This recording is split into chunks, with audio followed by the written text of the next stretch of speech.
It's that time. First Take. Good morning, everybody. Hope you all had a wonderful weekend. Welcome into another week here on First Take. What's up? What's Max up? Kellerman, Stephen A., Molly Karen. What's up, big boy? Welcome back. Thank Great you. job Saturday night calling that fight. Appreciate it. I watched. Hey, you. Okay. I watched. Did you guys have fun on the road last week, too? I did. Yeah, right until I got sick. It was great. Oh, gosh. we need to get this man some vitamins, some tea, some drinks. Hey, I got to do one quick thing before we start. Happy belated birthday. I didn't know last week. You didn't tell us. Yeah, I didn't know. And I felt terrible. Happy belated birthday to Max. Also, happy birthday to our producer, Brian Bork. And it's also his mom, Karen, and his fiancée, Katie's birthday as well. So Greenie and I have the same birthday. Oh, it was Greenie's birthday, too. Stop the presses. What? Brian Bork got a fiancée? Yes. It's her birthday. And his mom's birthday. How crazy is that? And Well, she happy is birthday lovely. to Mama Bork. Happy birthday to Mama Bork. But Brian Bork got a fiancée. Yes, she's lovely. My brother, I didn't know you had it in you. I did not know. Congratulations. And happy I birthday didn't to know Greenie, that. too. I didn't know that. But Okay, Max, okay. I don't know if you got to celebrate at all. I know it's been a crazy few days for you, but happy birthday. Thank you very much, Molly. All right, so coming up, A-Rod, he's calling it quits. So does the controversial star belong in the Hall of Fame? Don't miss that discussion in just a bit. But we start with the NFL and that debacle. We almost had football. It was a disappointing night for NFL fans who hoped to see the Packers and Colts line up in the Hall of Fame game in Canton, Ohio. Instead, the game was canceled earlier Sunday due to unsafe field conditions. So both teams expressed their concerns about player safety as crews worked on the area around the midfield logo. So the issue actually stemmed from the paint used on the logo and in the end zones. Stephen A., this was crazy. Is this a big deal or no big deal? Well, it's a big deal in this respect. You got paying customers out there, and it's not like a typical game where, you know, the game is local and you're going to see your local team who you support, et cetera, et cetera. This is the Hall of Fame. It's in Canton, Ohio. You got people coming from all parts of the country descending upon Canton, Ohio for this weekend's festivities. Obviously, guys getting inducted into the Hall of Fame and then, you know, culminated with the Hall of Fame game. We understand why the game was canceled. We get that. Player safety obviously is paramount, and when you see paint congealing on midfield, at the midfield and in the end zone, you understand why they made the decision that they made. But it's a big deal because how can this level of ineptitude sift through inside the NFL? You are a multi-billion-dollar establishment. Now, there are people that are going to say, hey, well, the Hall of Fame is separate than the NFL itself. And David Baker, the president of the Hall of Fame, a massive, massive dude, by the way. You might talk about him today, but it's going to be from a distance. You ain't going to say anything to his face. I can tell you that much. But it's one of those situations where even though it's separate and apart in terms of its operating procedures from the NFL, the buck stops with the NFL. It's the Hall of Fame game. It's the National Football League. It's National Football League Hall of Famers that were scheduled to be in attendance, that were going to be honored, obviously, not just Saturday night, not just Friday night before that, but the Sunday festivities and what have you. To allow this mistake to take place is just a sincere lack of judgment. It's egregious in terms of its ineptitude. And, you know, I agree with my man Randy Moss, who did an exceptional job debuting here with ESPN yesterday. He called it just like it should be called. Somebody needs to be fired for something like this. I mean, and don't come to me talking about it's enough that you're giving people their money back. Well, are you giving them money back for their hotels? What about gas money for people that drove there? Yeah. You know, there's a lot of expenditures that took place. It isn't just about who walked through the turnstiles. It's the trip that they made there. It's months of planning. It's so many things that go into it for the paying customer. And the NFL, who prides itself more so on making money than they do anything else because they're exceptional at doing so. It's supposed to be about the business of ensuring that we all get exposed to an exceptional product. And if it's not exceptional, let it be because the players out on the field and the coaches out on the field aren't performing their due diligence because they're going up against opposition that are going to do everything they can to derail them.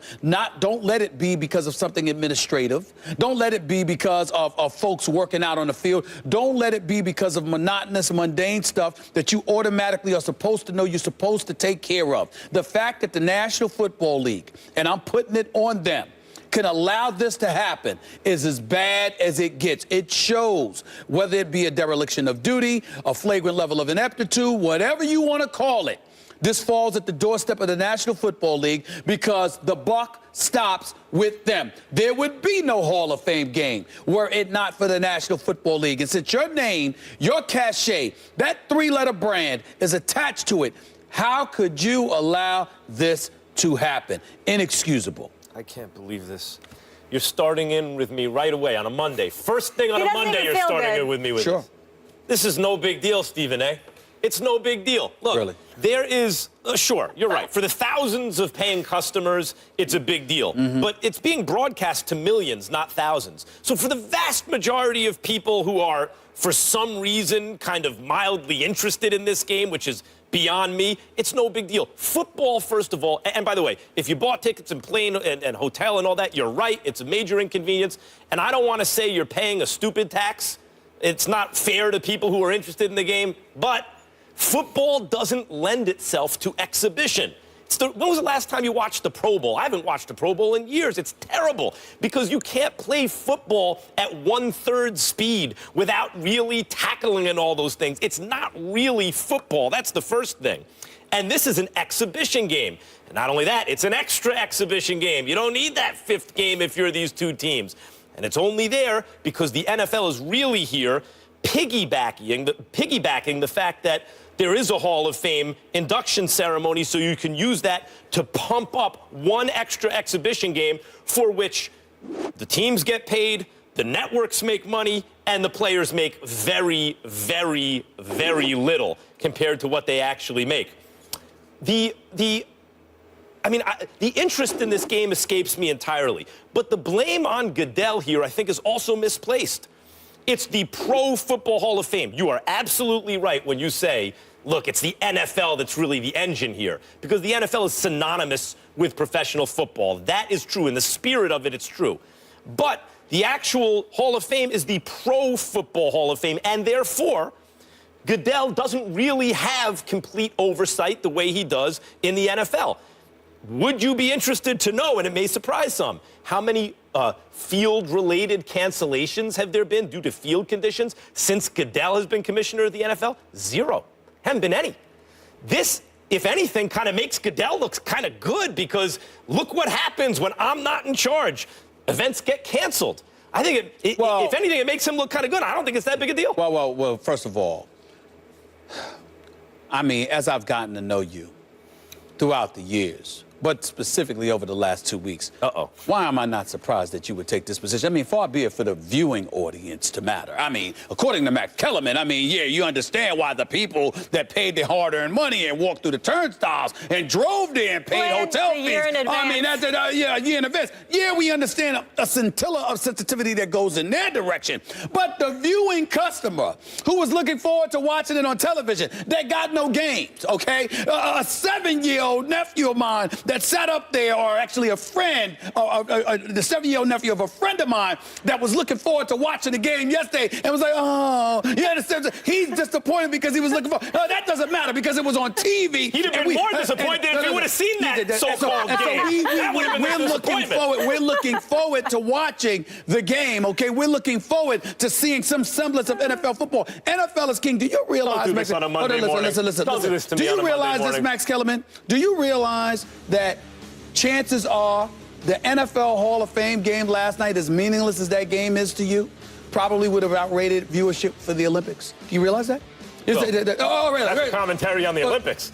Excuse me, that's commentary on everything. Because the fact of the matter is, when it comes to the NFL, it usually outrates everything. That's why it's king. That's why it's usurped baseball as America's national pastime. That's why we look at the NBA, which is considered like one of the top 2 sports worldwide, but in America, it ain't even close to being number 1 because it's the National Football League. We've got pastors that literally schedule their sermons around Sunday football. Let me make sure I go in a little bit early. earlier today. Let me make sure I get my congregation out of here by 12 noon because kickoff is 1 o'clock and I can get them out of here by 12 noon. Shake a few hands, kiss a few babies, act like I'm a politician and not just a pastor or a minister. Oh, guess what I will do? I will be out of there by 12:15, 12:30. I will get home in time for kickoff and I will make the game. This is what goes on in America. Now, Max Kellerman, being the boxing aficionado that he is, traveling the world over to give us such a pugilistic sport, I'm quite sure that somehow, some way, Max Kellerman might get his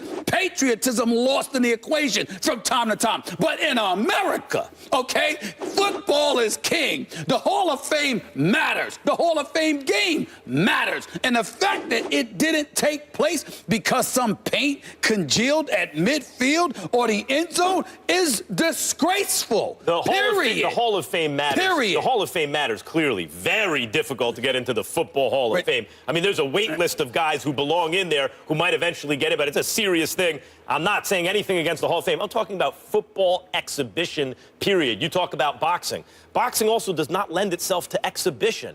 Sports that require... Really? No, exhibition, no. Sports that require, you know, how does a football team, how do you know who's going to win? You got to watch the line play. You got to see who is fully invested, not this kind of halfway tackling, let's avoid injury. Let me ask you something. When you watch Hard Knocks or something in the summer, right? It's August, you're like, oh, I cannot wait for NFL season. Every time you see some NFL films, you're like, I can't wait for NFL season. Are you thinking about the preseason?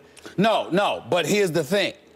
That's me in a minority because I'm suffocated by the world of sports in a way that the average Joe is not because I do this for a living. Secondly, and more importantly, you have to remember when you're alluding to that the sort of half-hearted effort that is put forth, those are from the dudes who know they're going to play, who know they're going to be on the roster. But by and large, particularly when it comes to those last 3 quarters, sometimes 3.5 quarters this early, you got a whole bunch of guys playing for a job in the NFL, and they're going all out. Now, granted, they're not the marquee major players, but the flip side is they're better than most of the cats out here aspiring to be football players, and they're in a position to possibly make the team, and they've got to show themselves. So we do want to see that to some degree. In the end, all of that is irrelevant. The relevant part of this conversation is very clear and simple.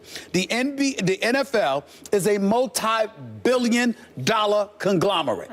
This is what you do. You bring in excess of $18 billion annually. But you got some of your star players, because Andrew Luck was going to play yesterday. You got some of your star players that's going to play on a damn high school football field, okay, where you got a rock concert the day before, and paint jobs need to be done at midfield and in the end zone, and it congeals, which means it's hardened, all right, which means it isn't safe conditions for the players, which forced the game to be canceled. How in God's name can you allow that to happen? It seems to me it's flagrantly insensitive to even put football players representing the NFL on such a field with such conditions. That's why they didn't. But you know what? Maybe you shouldn't have had the game there to begin with. But now I just want you on record about this because you're forcing me to defend Goodell. I can't believe this, but here, I'm going to do it. The next time something happens and Goodell comes down with what you might describe as a draconian ruling, right? Some kind of overbearing ruling. What do you say then? In other words, is it too much power and the NFL is too controlling and the commissioner is too controlling? Or not? Because here they have their hands off the wheel a bit because it is the Pro Football Hall of Fame. Something goes wrong, which has not yet. He's going to be scared to delegate. By the way, which has since right now Goodell wasn't running this show. Or by the way, this would have been handled. By the way, today's his 10th anniversary as commissioner. Well, congratulations. Congrats. I mean, congratulations. I know there's a lot of hate out there for Goodell, it's not for me. I'm not one of those guys. I have been a frequent critic of his, but here you have to admit that if this is an NFL joint instead of a Pro Football Hall of Fame joint, I'll bet you the field is okay. I'm saying the NFL is usually invasive enough with anything remotely related to its product. They're so protective of their product and their brand that they don't leave it to the devices of anyone else. And here they did. All right. Well, then that's a problem. That's so why what we're saying is never leave it to anyone else's device. Well, that's what I'm saying. And I'm saying by doing so, you're messed up, Roger Goodell, in this particular particular situation. I'm usually not this staunch critic of Roger Goodell. I happen to like the man personally. But in this particular equation, I think he dropped the ball, and it needs to be said, rather than being glossed over because you're labeling the Hall of Fame game a meaningless game. I think you're wrong. Okay. Well, I think I'm right. All right. Well, you go ahead and think that. Well, we didn't get to see the Hall of Fame game, All right. but we did get to hear the speeches Saturday night. Congrats to everyone in Shrine. I was a little emotional. There might have been some teary eyes, I'm not going to lie. No. A-Rod, also a little emotional, as he says his goodbye to his playing career, which will end on Friday. So the question is the Hall of Fame next on the horizon for him? Max and Stephen A. will weigh in on that question. I can't wait to talk about this one. Good. Oh, this is going to Me be too. good. Stay here, people.